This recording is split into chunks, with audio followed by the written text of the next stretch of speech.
Audio Jungle. Bersyukur dengan syukur tak terhingga. Hari ini kita dapat demikian banyak karunia.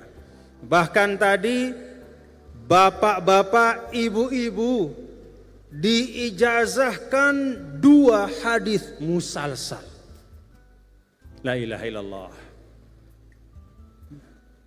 Tanpa tidak harus berguru langsung kepada ulama-ulama besar di tanah suci sana, tanpa pelunggu harus belajar membaca kitab hadis, lalu kemudian mengaji hadis dengan tekun.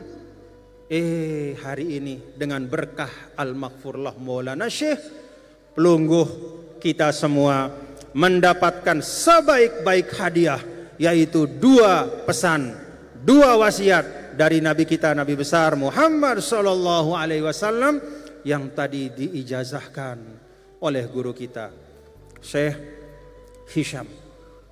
Beliau ijazahkan 2 hadis musalsal. Yang pertama adalah musalsal bil awwaliyah. Ar-rahimun yarhamuhumur rahmanu tabaraka wa ta'ala. Irhamu man fil ard yarhamukum man fis sama. Orang-orang yang cinta menyayangi makhluk yang di bumi, ya. Orang-orang yang di dalam hatinya ada kasih sayang, maka dia akan dikasihi oleh yang maha penyayang. Maka sayangi siapapun makhluk yang ada di bumi, maka yang di langit akan menyayangi kalian.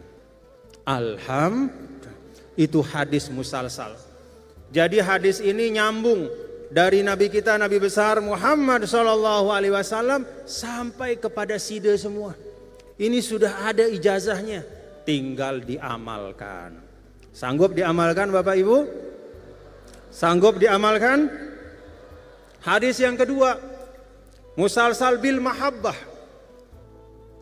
Sayyidina Rasul Sallallahu Alaihi Wasallam menyampaikan kepada sahabat beliau Muaz, Inni uhibbuka, saya cinta padamu wahai Muaz, saya sayang padamu. Saya sayang padamu, kata Rasul kepada sahabat beliau yang sangat setia. Kemudian Nabi berwasiat, jangan lupa setiap kali melaksanakan sholat wajib, maka selalu berdoa dengan doa Allahumma a'inni ala dzikrika wa syukrika wa husni. Alhamdulillah. Ini sudah diterima juga ijazahnya. Jadi tinggal diamalkan. Siap untuk diamalkan? Amalkan Bapak Ibu, supaya berkah hadis itu ada pada kita. Ya. Jadi hadis itu keberkahan utamanya bukan pada membacanya. Keberkahan utamanya adalah pada mengamalkannya. Amalkan apa yang tadi telah kita terima sebagai ijazah.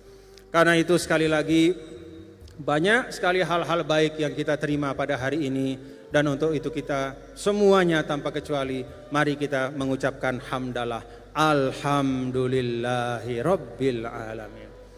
Bapak Ibu, inilah tanda berkah dari guru kita. Coba kalau kita renungkan tadi qori, qori yang tadi di awal acara itu membaca firman Allah Ta'ala, ya ayyuhalladzina amanu taqullah wabtaghu ilaihil wasilah wajahidu ila akhiril ayah. Wahai orang-orang yang beriman, kata Allah, bertakwalah kepada Allah dan cari jalan supaya kalian mendapat ridho Allah itu. Supaya kalian paham bagaimana mendapatkan karunia Allah. Supaya kita mengerti jalan-jalan kebaikan, jalan-jalan hidayah. Kita diminta oleh Allah mencari jalan untuk sampai kepadanya. Alhamdulillah, berkat kita berguru kepada Maulana Syekh, kita bisa mendapatkan banyak pengajaran-pengajaran, banyak ilmu, sehingga mudah-mudahan kalau ilmu-ilmu itu kita amalkan, kita semakin dekat kepada keridhaan Allah Subhanahu wa taala. Itulah sebaik-baik guru. Dia menjadi jalan bagi kita untuk sampai kepada Allah. Dia menjadi jalan ngingetang kita muntah salah. Dia mengingatkan kita kalau kita salah. Dia meluruskan kalau kita bengkok. Dia menyambung kalau kita putus. Dia mengisi jiwa kita kalau jiwa kita itu kosong melompong. Tadi guru tiang Syekh Abdul Fattah Al-Awari mengatakan, "Hai Muhammad Zain, kamu tahu apa yang menjadi problem paling besar bagi kita sebagai manusia hari ini? Lebih khusus sebagai umat Islam hari ini." Apa kata beliau? Problem paling besar kita hari ini adalah al-khawa'ur ruhi. Al-khawa' itu artinya kosong. Al-faraq, al-khawa'ur ruhi, hati-hati yang kosong. Dia tidak tahu tujuan hidupnya. Kadang-kadang hari ini bapak-bapak ibu, kalau kita bicara tentang NWDI, kita sering kali hanya bicara tentang jumlah madrasah kita. Sering kali kita mengukur prestasi kita berorganisasi dari membangun bangunan yang tinggi-tinggi dan megah-megah. Syekh Abdul Fattah mengingatkan, yang lebih penting dari membangun gedung-gedung tinggi dan megah-megah itu adalah mengisi hati-hati kita dengan nilai-nilai yang baik. Itu yang Al-Maghfurullah lakukan. Kalau Al-Maghfurullah hanya bangun gedung-gedung, tidak akan ada yang datang kemari. 25 tahun beliau sudah wafat, tapi rasanya masih hidup terus dalam hati kita. Tiang bapak-bapak ibu, tiang setiap kali terbang misalnya kita pulang ke Lombok, entah dari Jakarta, entah dari Surabaya, entah dari mana-mana. Setiap kali terbang, itu kru pesawat itu kemudian mengumumkan, "Bapak-bapak, ibu-ibu, kita telah terbang tinggal landas penerbangan dari Jakarta dan kita akan mendarat di Bandara Zainuddin Abdul Majid." Setiap kali mendengar itu bergetar hati tiang. Ketika akan mendarat diumumkan seperti itu. Ketika sudah mendarat diumumkan seperti itu. Alhamdulillah kita telah mendarat dengan selamat di Bandara Zainuddin Abdul Majid. Bagaimana hati bisa bergetar? Karena guru kita tidak bicara ke telinga kita. Karena Maulana Syekh itu bicara kepada hati-hati kita. Itu yang menyebabkan 25 tahun Al-Maghfurullah wafat, kita tetap rindu kepada beliau. Rindu bapak-bapak, ibu-ibu kepada beliau. Kangen kita kepada beliau. Tadi kita dengar tim wasiat ya, dengan sangat indah. Kemudian seakan-akan merintih, Nini, jangan tinggalkan kami. Memang Nini tinggalkan kita? Maulana Syekh pernah meninggalkan kita? Atau justru kita yang meninggalkan Maulana Syekh?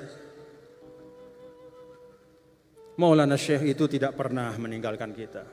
Tidak pernah guru yang sangat mencintai kita itu meninggalkan kita begitu saja, tidak pernah.